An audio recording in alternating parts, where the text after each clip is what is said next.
بسم اللہ الرحمن الرحیم۔ سجدہ سہو کا بیان۔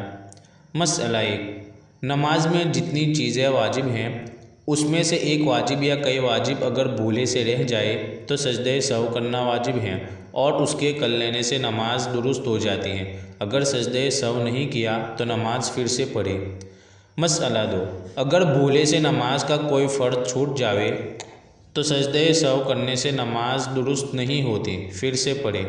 مسئلہ 3، سجدہ سہو کرنے کا طریقہ یہ ہے کہ آخری رکعت میں فقط اتحیات پڑھ کے ایک طرف سلام پھیر کر 2 سجدے کرے، پھر بیٹھ کر اتحیات اور درود شریف اور دعا پڑھ کے دونوں طرف سلام پھیرے اور نماز ختم کرے۔ مسئلہ 4، کسی نے بھول کر سلام پھیرنے سے پہلے سجدہ سہو کر لیا تب بھی ادا ہو گیا اور نماز صحیح ہو گئی۔ مسئلہ 5، اگر بھولے سے 2 رکوع کر لیے یا 3 سجدے کر لیے تو سجدہ سہو کرنا واجب ہے۔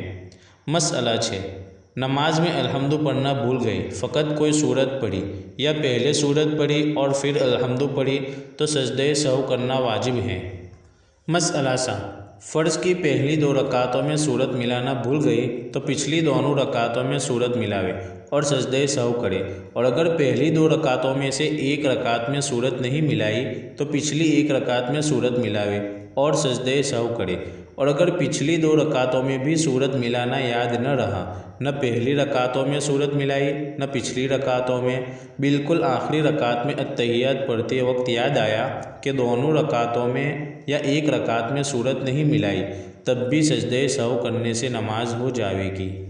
مسئلہ 8، سنت اور نفل کی سب رکعتوں میں سورت کا ملانا واجب ہے، اس لیے اگر کسی رکعت میں سورت ملانا بھول جاوے تو سجدہ سہو کرے۔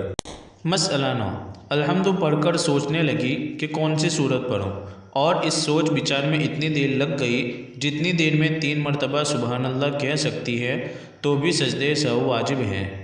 مسئلہ 10، اگر بالکل آخری رکعت میں اتحیات اور درود پڑھنے کے بعد شبہ ہوا یعنی شک ہوا کہ میں نے 4 رکعتیں پڑھی ہیں یا 3، اسی سوچ میں خاموش بیٹھی رہی اور سلام پھیرنے میں اتنی دیر لگ گئی جتنی دیر میں 3 دفعہ سبحان اللہ کہہ سکتی ہیں، پھر یاد آ گیا کہ میں نے 4 رکعتیں پڑھ لی تو اس صورت میں بھی سجدہ سہو کرنا واجب ہے۔